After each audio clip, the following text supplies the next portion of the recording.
Good day and welcome to What Does a Reenactor Do Whilst on Quarantine, Part 2. Today I'm going to talk about our 2nd Company Virginia Regiment persona, and I am dressed as a Virginia Regiment regular provincial soldier. I have the red facings with the blue uniform. This indicates Virginia. It also indicated Massachusetts and a few other colonies as well. If you see a red coat with blue facings, that's going to be a British regular unit. I will talk about that in a later episode as I do the 60th Royal Americans. So today I'm going to talk about my gear. First I'll start off with my musket. This is a Brown Bess musket. It's a 1727 or 29 Longland model. Has a wooden ramrod. And we have the lock, stock, and barrel. This is a firelock. We have your dog lock with your frizzen. This is a priming pan in here. There's a vent hole. When you prime your powder in this pan here, you're going to fire. It's going to strike down and chip off some steel here with the flint and steel. It's going to drop some sparks into there, ignite the powder here. The powder will launch into the vent hole and ignite the charge here, and then fire your weapon. Looks like I've got some crud in here. Clean that out. We have a brush, a wick, and a pick to help clean out your pan in case you do get caked in powder or anything like that. Take a rag, wipe it down, and shut your frizzen or your hammer and put it on full cock, fire. I don't know if you can see the sparks there or not, but that's what happens. This is a safety mechanism for reenactors. This is called a frizzen guard or hammer stall. You put that over the hammer or frizzen. This way, if you happen to go off half-cocked, which is your safety here, it'll just strike the leather, won't create a spark, and won't ignite your powder. This is our primary weapon. Again, this is a British model. The provincial units tended to use British weapons as well as bring their own. I will do a Ranger impression later, and the Rangers were not issued uniforms. They had to bring their own clothing and their own weapons. But I'll talk about that in a later episode. Anyway, with the Brown Bess, you also have a bayonet. This is going to fix on the end of your gun here, and now you have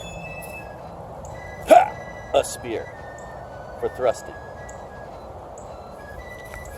This is a deadly weapon, one of the British primary weapons. They became so well versed in the bayonet drill that anyone who stood against them were afraid when that cold steel came across the field. As you can see, it's not the easiest to get back into this scabbard. So, these are my weapons. This is my cartridge box. This is what holds my rounds. Now you would have a paper cartridge filled with powder in the back and a lead ball in the front. And what you're going to do with that, bite it,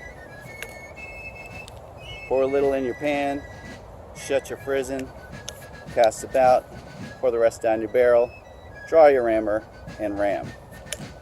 So I will show you that in a moment. But as you can see, the bayonet scabbard, this is what's called a stand of arms, your belly box, your bayonet, and your musket. This is a basic kit for any regiment. You may see double frogs, which would hold a bayonet as well as a hanger or a hatchet. These were not issued to provincial units. so I do not have that here, but I will have that on my 60th year. We'd have a tricorn. These are not very effective in the woods, and since Virginias were a lot of hunters and stuff, cut it down to more of a round hat. This gives you a little protection from the sun, keeps from banging into everything in the woods. It's a little easier to maneuver while doing woods warfare, because in America there was not a lot of open field battles like they had in Europe. This was tree to tree, cover to cover, woods fighting against natives and French. So we had to adapt like the Indians did. And in fact, our clothing adapted as well. As you can see, I have Indian leggings on here. These are wool. They're just stitched on the side. Just pull up like a sock. I have a leather thong on the bottom to attach to my shoe, and a cover to keep debris out of my shoe. You would also have military spatterdashes, which would be wool or leather with buttons up the side. And I will show you that in a moment.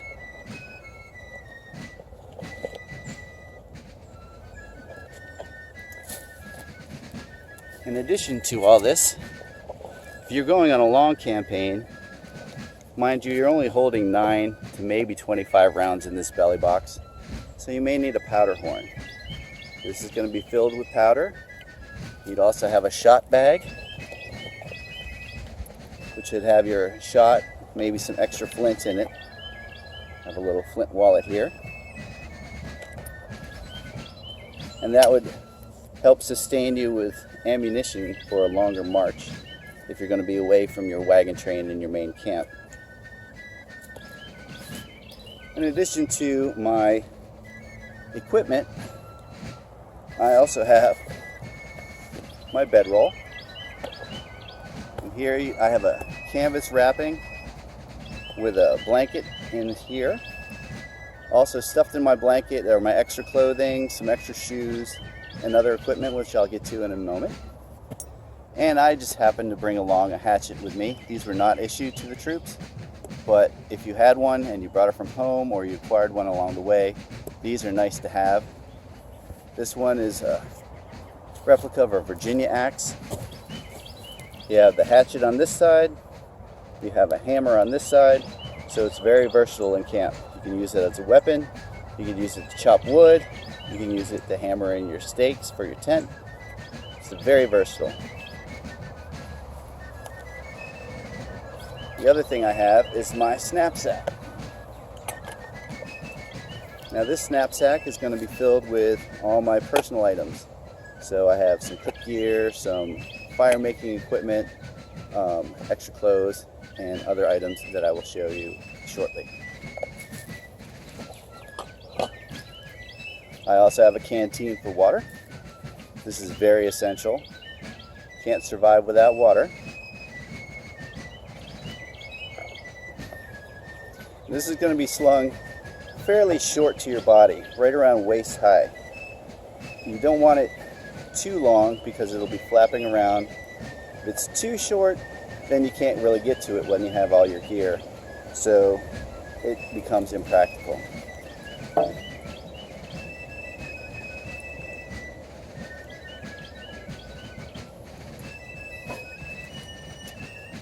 Now with my uniform, as you see, I have the regimental coat. I have 2 eye hooks here to keep it fastened. This can also unbutton and become a double-breasted coat for colder climates or colder weather. Underneath here, I have my waistcoat or waistcoat. This one's sleeveless. Some would have sleeves as well. The sleeveless is good for warmer weather. If you were out and colder, you'd want a sleeve waistcoat. I will show you that with our 60th kit. But I also have a linen shirt. Most of it were linen, maybe a lightweight wool. You could have cotton, but cotton wasn't as widely available as linen or wool. This is made of wool. I have a linen back and linen lining as well. And I also have a cravat this neckwear. You can either have a large handkerchief or cravat, which is just a long rectangle that you tie around your neck. This is protect your neck, and the handkerchiefs are great because they're large squares, so you can use them to haul gear, or not gear, but food items or things like that. Tie it up, sling it over your shoulder like a market wallet. So the other parts of our uniform are blue breeches. These would either be linen or wool, possibly canvas, but linen or wool, like I said, are more widely available. I happen to have linen for summer weight. And then you'd have your buckle shoes. They come with a little buckle here. You can buckle them on as opposed to ties. They did have tied shoes. They also had shoes that would come up over your ankle called high-lows or Jefferson boots. I do have a pair of those, but I don't have one with me right now.